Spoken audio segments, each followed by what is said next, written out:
முதலமைச்சராக வந்திருக்காரு. ஏற்கனவே வந்து ஒரு போட்டியிடும் வந்தார். திருச்சி கிழக்கு தொகுதியில் காலியாக இருக்கு. இந்த நேரத்தில் நன்றி சொல்ல வந்திருக்காரு. எப்படி பார்க்குறீங்க? மாண்புமிகு முதலமைச்சர் அன்பு சகோதரர் திரு ஜோசப் விஜய் அவர்கள் முதலமைச்சர் பொறுப்பேற்ற பிறகு முதல் முறையாக திருச்சி மாவட்டத்திற்கு வருகை தந்துள்ளார். இதனை ஒட்டி நாடாளுமன்ற உறுப்பினராக நான் இங்கு வந்து மாண்புமிகு முதலமைச்சர் அவர்களை வரவேற்றேன். நீங்கள் அந்த கொஸ்டின்ஸ் நீங்கள் கேளுங்க. ஏதாவது கோரிக்கைகள் வச்சீங்களா? அவருக்கு என்ன சொன்னார்? நீங்கள் முதல் முறையாக இங்கே வர்றதுனால நம்முடைய முதலமைச்சர் முதல் முறையாக திருச்சிக்கு வர்றதுனால இந்த தொகுதியின் நாடாளுமன்ற உறுப்பினராக நான் அவரை வரவேற்றேன்.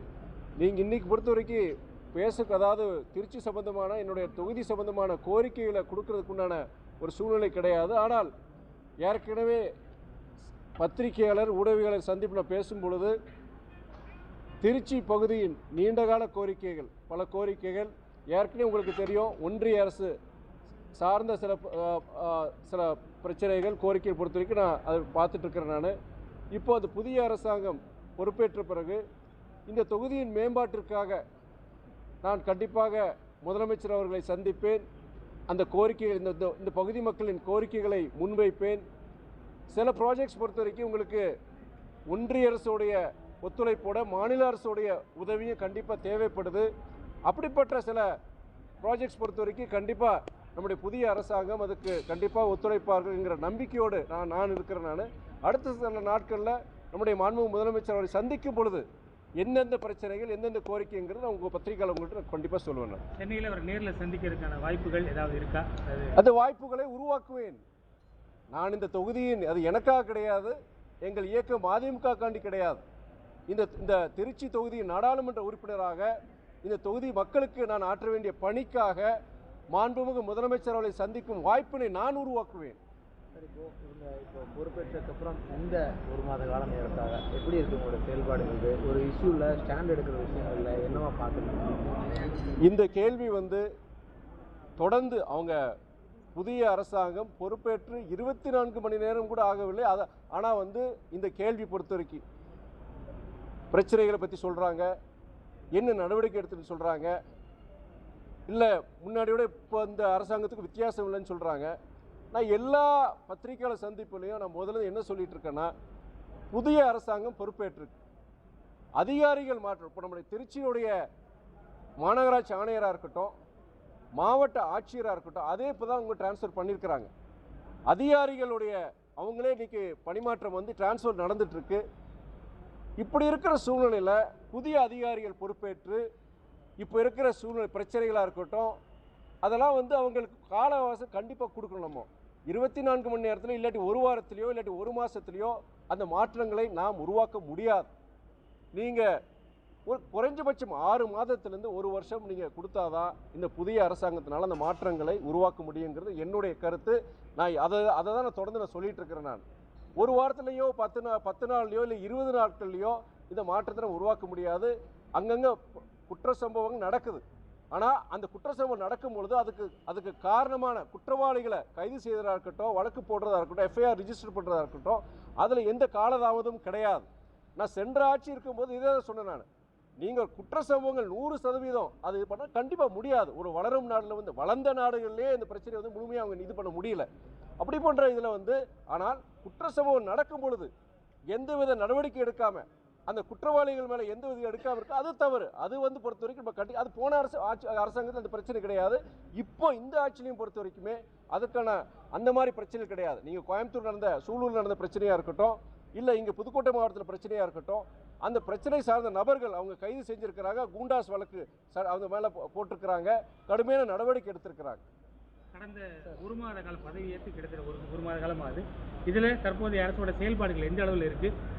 அதில் இன்னொரு அட்வான்டேஜ் எதுக்காக கேட்குறோம் அப்படின்னா, போன அரசுக்கும் இந்த அரசுக்கும் உள்ள வித்தியாசம் கிடையாது. நீங்கள் டயர்டாயிருவீங்க, பதில் சொல்லி நான் டயர்டாயிருவேன். நான் இந்த மாற்றம் நீங்கள் சொல்கிற மாற்றமாக இருக்கலாம், முன்னேற்றமாக இருக்கலாம்.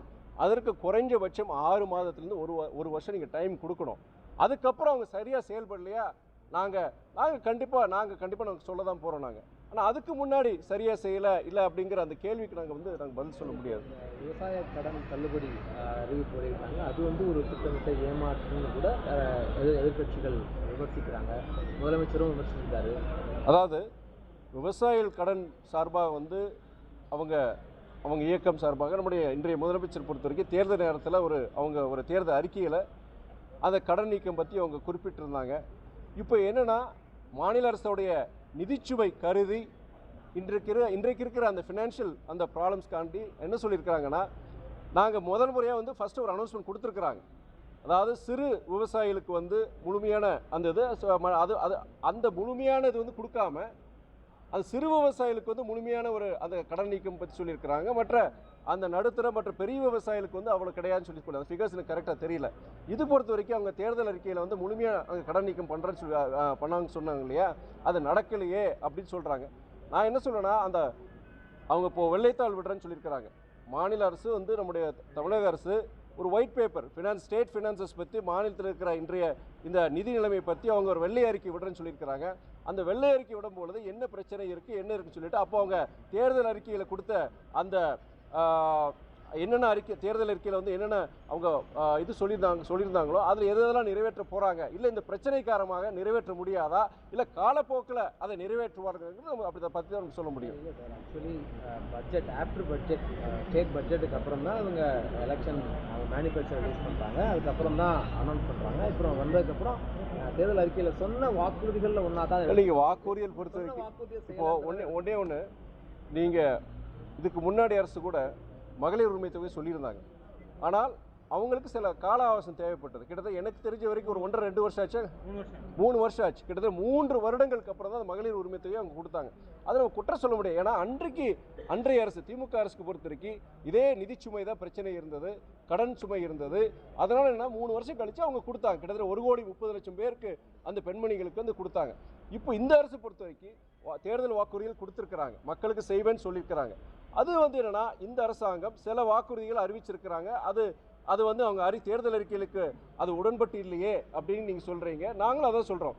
பட் என்னென்னா காலப்போக்கில் அதை நிறைவேற்றணுங்கிறதா என்னுடைய கருத்து.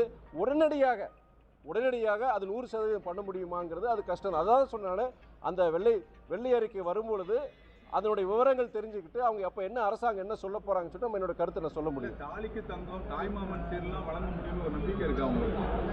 நீங்கள் நான் ஒரு பொருளாதார வல்லுநர் கிடையாது. I am not an economist. But அதே நேரத்தில் ஒரு அரசியல் கட்சி ஒரு தேர்தல் வாக்குறுதி கொடுக்குறாங்க. அவங்க பலதெல்லாம் யோசிச்சு கொடுப்பாங்க. இன்னைக்கு இருக்கிற தமிழக அரசாங்கம் நிதி நிலைமை இதெல்லாம் பார்த்துட்டு கண்டிப்பாக தேர்தல் அறிக்கையில் இதெல்லாம் செய்ய முடியும், கண்டிப்பாக செய்ய தான் போகிறாங்க. ஆனால் ஒவ்வொரு விஷயமும் அனைத்தும் சாத்தியமா அப்படின்னு கேட்டேன்னா இன்னைக்கு இருக்கிற பிரச்சனையை பார்க்கும்போது கண்டிப்பாக கிடையாதுன்னு தான் நான் சொல்லுவேன்.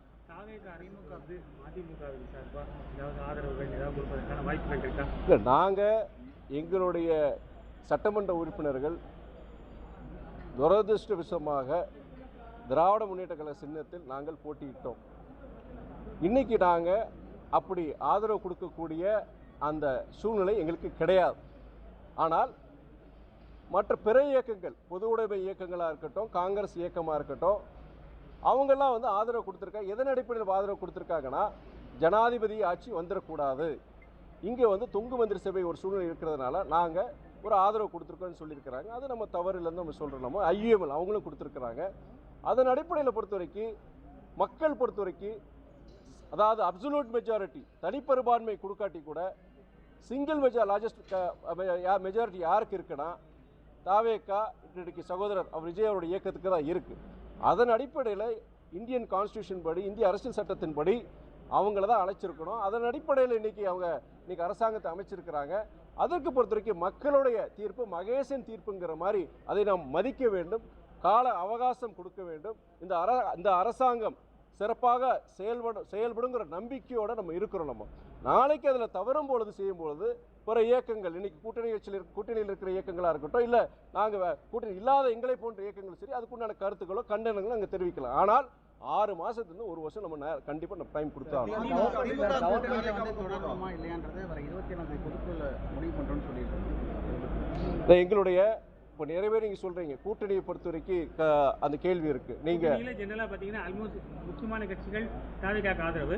பட் அந்த நிலைமையில உங்களோட நிலைப்பாடு இல்லை, நாங்கள் இது வந்து தனிப்பட்ட துரை வைகோவோ எங்களுடைய பொதுச்செயலாளர் வைகோவோ அது முடிவெடுக்க முடியாது. நாங்கள் இந்த மாதம் வந்து 27ஆம் தேதி எங்களுடைய இயக்கத்தினுடைய பொதுக்குழு நாங்கள் கூட்டியிருக்கிறோம். கட்சி நிர்வாகிகளுடைய மனநிலைமை எப்படி இருக்குது, கட்சி தொண்டர்களுடைய மனநிலைமை எப்படி இருக்குது, இந்த கூட்டணியில் நாங்கள் தொடர வேண்டுமா என்கிற அந்த கேள்வி அந்த பொதுக்குழுவில் வைக்கும் பொழுது அந்த நிர்வாகிகளுடைய மனநிலைப்படி முடிவு எடுக்கப்படும் நான் சொல்ல முடியும். ஒரு டெமோக்ராட்டிக் பார்ட்டியில் ஒரு பார்ட்டியில் எந்த இயக்கமாக இருந்தாலும் சரி, தனிநபர் ஒரு முடிவு எடுக்கிறத விட இயக்கம் ஒட்டுமொத்தமாக ஒரு முடிவு எடுக்கணும், அதை நம்ம மதிக்கணும்னு சொல்லணும்.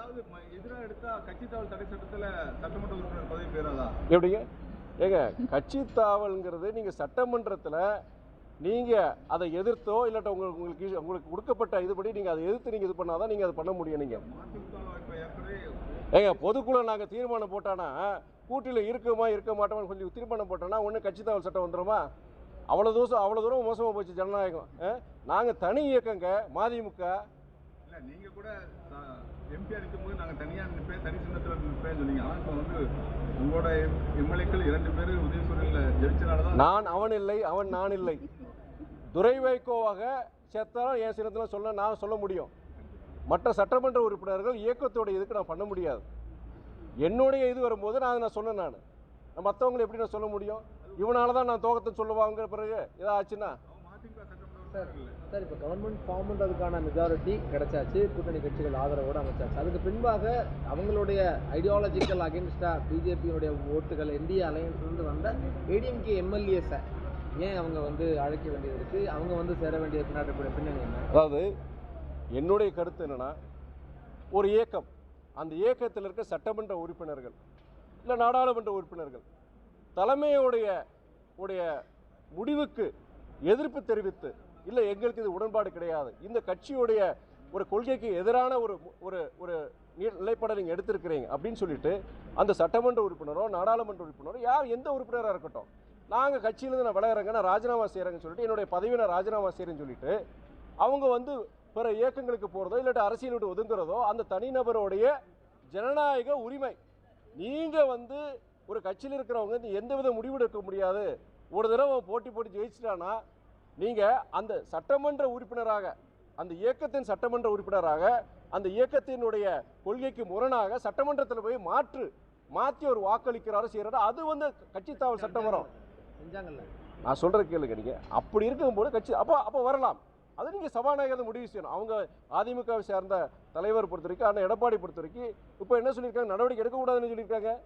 கடைசியாக அவங்களே போய் லெட்டர் கொடுத்து எங்கள் உறுப்பினர் நடவடிக்கை எடுக்கக்கூடாதுன்னு சொல்லியிருக்காங்க. இந்த கேள்வியில நீங்கள் அவங்ககிட்ட கேட்கணும். அதுதானே சொல்ல வர இப்போ வந்து அது வந்து அந்த கட்சி வந்து முடிவெடுக்கணும். இப்போ நான் என்ன சொன்னால், ஒரு ராஜினாமா செய்கிறாங்க, ஒரு கட்சியோடைய சட்டமன்ற உறுப்பினர் ராஜினாமா செய்கிறாங்க, ராஜினாமா செஞ்சுட்டு இன்னொரு இயக்கத்துக்கு போகிறாங்கன்னா அது அவங்களுடைய ஜனநாயக உரிமை தான் சொல்ல முடியும். அது எப்படி கட்சி தாவல் சட்டத்தில் வரும்?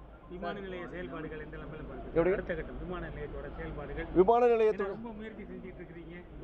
நல்ல வேலை கேட்டீங்க. அதாவது பத்திரிகையாளர் சந்திப்பு, ஊடகவியலாளர் சந்திப்பில் ஜனங்களுக்காண்டி ஒன்று கேள்வி கேளுங்க, நல்ல வேலை அதை கேட்டீங்க.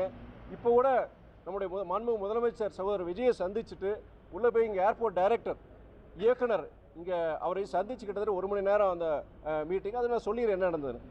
இப்போ நான் சில நாட்களுக்கு முன்பு நானுடைய டெல்லிக்கு போய் அங்கே இருக்கிற ஏர்போர்ட்ஸ் அத்தாரிட்டி ஆஃப் இந்தியா சேர்மனை சந்தித்து இந்த திருச்சி ஏர்போர்ட் விமானம் அந்த ரன்வே எக்ஸ்பென்ஷன் ஓடுதலை விரிவாக்கத்துக்கு வந்து கிட்டத்தட்ட 350 கோடி தேவைப்படுது. அந்த நிதியை பொறுத்த வரைக்கும் நீங்கள் சீக்கிரமாக நீங்கள் அதை இது பண்ணி சாங்ஷன் பண்ணிங்கன்னா இந்த வேலைகள் நடக்கும். இது பல வருஷமாக நடந்துட்டு இருக்கிற இதுன்னு சொல்லிட்டு இருக்கும்போது அப்போ அவங்க என்ன சொன்னாங்க, சில பிரச்சனைகள் சொன்னாங்க. ஆனால் அது வந்து என்னென்னா அவங்க அப்டேட்டடாக இல்லாமல் இருக்கிறாங்க.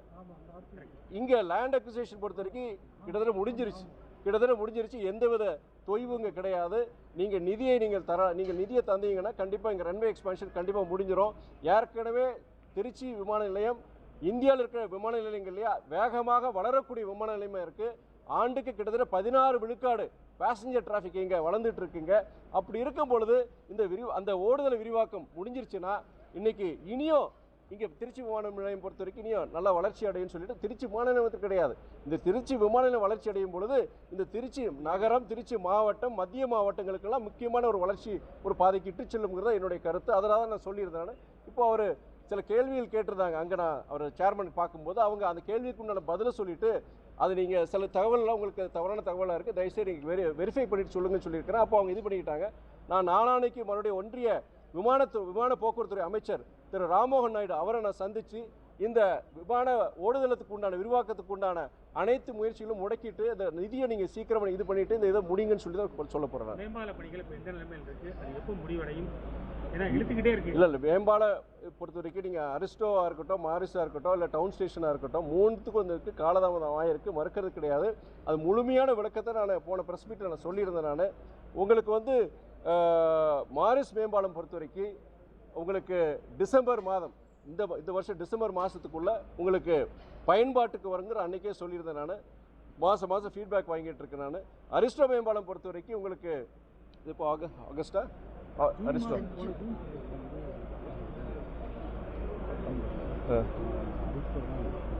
அரிஸ்டோ தான் டிசம்பர். இது வந்து மாரிஸ் வந்து மாரிஸ் பாலம் வந்து செப்டம்பரும், அரிஸ்டோ பாலம் வந்து டிசம்பருங்கிறத நம்ம ஜூன் மாதம் பிளான் பண்ணிருந்தோம்னு நினைக்கிறேன். இல்லை இந்த ஜூன் நம்ம பிளான் பண்ணியிருந்தோம். அவங்க சொன்ன காரணம் ஏற்கனவே சொல்லியிருந்தேன். நான் உங்களுக்கு அந்த எலெக்ஷன் இந்த ஒர்க் நடந்ததுனால உங்களுக்கு மேற்கு வங்காளம் அங்கே வெளிமாநில தொழிலாளர்கள் வந்து மொத்தமாக அந்த 1.5 மாதம் அவங்க போயிட்டாங்க. அது இல்லாமல் இந்த மேற்காசிய அந்த போர் இதனால உங்களுக்கு அந்த சிலிண்டர் கேஸ் சிலிண்டர் இந்த ஃபேப்ரிகேஷனுக்கெல்லாம் உங்களுக்கு கேஸ் சிலிண்டர் தேவைப்படுது. அது ஒரு தட்டுப்பாடு, இது ஒரு காரணமாக சொல்லியிருந்தாங்க. இருந்தாலும் இப்போ அடுத்து இந்த புதிய கெடு கொடுத்துருக்காங்க இல்லையா, செப்டம்பர் டிசம்பர் அந்த இதுக்குள்ளே முடிச்சிருவாங்கன்னு சொல்லி அவங்க கொடுத்துருக்காங்க. நான் அதன்படி இன்னும் முடிச்சிட நம்பிக்கை இருக்கு எனக்கு.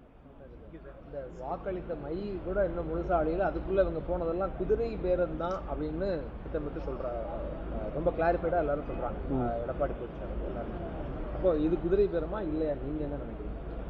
அதாவது நீங்கள் கடந்த காலங்களில் வந்து நான் அதை சொல்லலையே, இப்போ அவங்க தாவே கட்சணத்தில் தான் இல்லை இப்போ வந்து இருக்கிற சட்டமன்ற உறுப்பினர்கள் அவங்களுடைய பதவியை ராஜினாமா பண்ணிட்டு அவங்க தாவேக்கால சேர்ந்துருக்கிறாங்க. அதுதான் அதை பொறுத்த வரைக்கும் கட்சி தாவல் இதுக்குள்ள சட்டத்துக்குள்ளே வராது, அது குதிரை பேரத்தில் வராதுதான் என்னுடைய அனுமானம். ஏன்னா அவங்களுடைய அந்த இயக்கத்தினுடைய நிலைப்பாடில் அவங்களுக்கு வந்து முழு திருப்தி கிடையாது, தலைமையோடைய இதில் வந்து திருப்தி கிடையாது. அதனால் என்ன சொல்கிறாங்க, அந்த கட்சி பதவி வந்து ராஜினாமா பண்ணி வேறு கட்சிக்கு அவங்க போகிறாங்க. அவங்க அங்கே போய் அவங்க மறுபடியும் வந்து அவங்க வாய்ப்பு கொடுத்தாங்கன்னா, அந்த இயக்கத்தில் கொடுத்தாங்கன்னா அவங்க சட்டமன்ற தேர்தலில் அவங்க போட்டி போட போகிறாங்க. இது நம்ம எப்படி கட்சி தாவல் இதில் வர முடியும்? அதே நேரத்தில் கடந்த காலங்களில் இதுக்கு முன்னாடி இதை குற்றச்சாட்டு வைக்கிற இயக்கங்கள் அவங்க இது போன்ற இதில் அவங்க ஈடுபடலையா நான் கேட்குறேன். நான் இப்போ எங்கள் இயக்கத்திலேயே 2006 கம்பம் ராமகிருஷ்ணனுங்கிற ஒரு சட்டமன்ற உறுப்பினர் அவர் பதவியை ராஜினாமா பண்ணிட்டு திராவிட முன்னேற்ற கழகத்தில் சேர்ந்து அந்த இயக்கத்தினுடைய இதில் சின்னத்தில் போட்டி போட்டு அவர் மறுபடியும் சட்டமன்றத்துக்கு போனார். அதே வேளையில் வந்து அதிமுகவை சார்ந்த நம்முடைய மதிப்புக்குரிய அண்ணன் அனிதா ராதாகிருஷ்ணன் அவர்கள் அப்போ ஒரு அதிமுகவில் தான் இருந்தார். அவர் அதை ராஜினாமா பண்ணிவிட்டு அதே 2009 திராவிட முன்னேற்ற கழகத்தில் போய் அந்த சின்னத்தில் போட்டி போட்டார். இது கடந்த காலங்களில் நடந்திருக்கு. அதனால் வந்து இப்போ இன்னைக்கு பொறுத்த வரைக்கும் ஒரு கட்சியில் இருக்கிறவங்க அந்த கட்சியுடைய செயல்பாடு பிடிக்காம ராஜினாமா செஞ்சுட்டு இன்னொரு இயக்கத்துக்கு போகிறது, அதை எப்படி நம்ம கட்சி தகவல் சொல்ல இல்லை சார்? இது ஒரு கட்சியை ரெண்டாக உடைக்கிற ஒரு முயற்சி அப்படின்னு தான் எடப்பாடி பழனிசாமி சொன்னார். அது கண்ணாடி கூட்டுகளில் இருந்துக்கிட்டு நம்ம கல்லெறியக்கூடாது, அதான் என்னுடைய இது. எப்படி கண்ணாடி கூட்டுகளில் இருந்துக்கிட்டு கல்லெறியக்கூடாது. கடந்த காலங்களில் பிற இயக்கங்கள் இது போன்ற செயல்பாடுகள் ஈடுபடலையா, அது அந்த பதில் வந்து வரணும். அதே நேரத்தில் நான் அதை சொல்கிறேன் இல்லையா, ஒரு கட்சியில் இருக்கிற நபர், ஒரு எம்எல்ஏ, ஒரு எம்பி, அந்த கட்சியுடைய கொள்கைகளில் முரண்பட்டு எனக்கு பிடிக்கல அப்படின்னு சொல்லிட்டு அவர் ராஜினாமா செஞ்சுட்டு போகிறார். அது எப்படி ஒரு ஜனநாயக உரிமையை தான் நம்ம பார்க்க முடியும்? அதே இடத்துல தேர்தல் நடத்தும்போது செலவுகள் அதிகமாகும், வாக்களித்த மக்களுக்காக. அதுக்காண்டி தான் நீங்கள் சொல்கிறீங்களே, மறு தேர்தல் வந்துச்சுன்னா நீங்கள் தொங்கு மந்திரி சபை நாளைக்கு ஜனாதிபதி ஆட்சிக்கு ஜனாதிபதி இதுக்கு வந்துடுது, இல்லைன்னா டிஸ்மிஸ் பண்ணுறா வச்சுக்கோங்க. 234 தொகுதியிலையும் நம்ம தேர்தல் வச்சாரு, எவ்வளோ செலவுன்னு பாருங்க. அது இல்லாமல் பாருங்க, இந்த 6 மாதம் சொல்லி முடிச்சிடறேன் 6 மாதத்துலேருந்து 1 வருஷம் இவ்வளோ காலதாமதம். நான் சொல்கிறதுனா அதனால தான் அப்படி ஒரு சூழ்நிலை. ஜனாதிபதி ஆட்சியை தவிர்க்கணும், மறுபடியும் ஒரு தேர்தலை தவிர்க்க வேண்டும் என்பதற்காக தான் ஒரு சிங்கிள் லார்ஜஸ்ட் பார்ட்டி தாவேக்கா அவங்க அழைச்சி இன்னைக்கு ஆட்சி அமைச்சிருக்கிறாங்க. இதில் பொறுத்த வரைக்கும் சில நபர்கள் பொறுத்து அவங்க கட்சியோடைய முடிவு உங்களுக்கே தெரியும் என்னென்ன நடந்தது. தேர்தல் ரிசல்ட் வந்ததுலேருந்து வந்துட்டு இருக்கும் போதே பேச ஆரம்பிச்சிட்டாங்க. என்னென்ன யார் யார் பேசுனாங்க உங்களுக்கு எல்லாருக்கும் தெரியும். அப்படி பாருங்க, அதெல்லாம் நான் சொல்ல முடியாது. யார் யார் என்ன பேசுனாங்க பத்திரிகை ஊழியர் உங்களுக்கு தெரியும். அப்படி இருக்க சூழ்நிலையில் அவங்க வந்து இன்னைக்கு சில இயக்கங்கள் இருக்குங்க, உங்களுக்கு பிடிக்கல, அவங்களுக்கு பிடிச்சிட்டு அவர் ராஜினாமா பண்ணிட்டு வெளியே வராங்க, அந்த இயக்கத்தில் அவங்க போட்டி போடுறோம். அதை எப்படி நம்ம சொல்ல முடியும்? நம்ம தவறு. சிஎம் ப்ரோக்ராமில் கருப்பு சட்டை போட்டு வந்திருக்கிறீங்க. எங்க கருப்பு எனக்கு பிடிச்ச கலருங்க. நான் நாத்திகவாதி கிடையாது. நான் நாத்திகவாதி கிடையாது. இறை நம்பிக்கை உடையவன். இறை நம்பிக்கை உடையவராக இருந்தாலுமே கருப்புங்கிற பக்கம் ஒரு நிறமாக தான் பார்க்குறேன் நான். எனக்கு இன்னும் சொல்கிறேன், 4 நாள் டூருங்க, சட்டை கிடையாது, ஒன்று தான் இருந்தது. அது அவரை ஒன்று தவறாக நினைக்க போகிறது கிடையாது, இவங்க யாரும் தவறாக நினைக்க. நீங்கள் புதுசாக ஒன்று போட்டு நீங்கள் பிரச்சனை உண்டாக்கிறாதீங்க.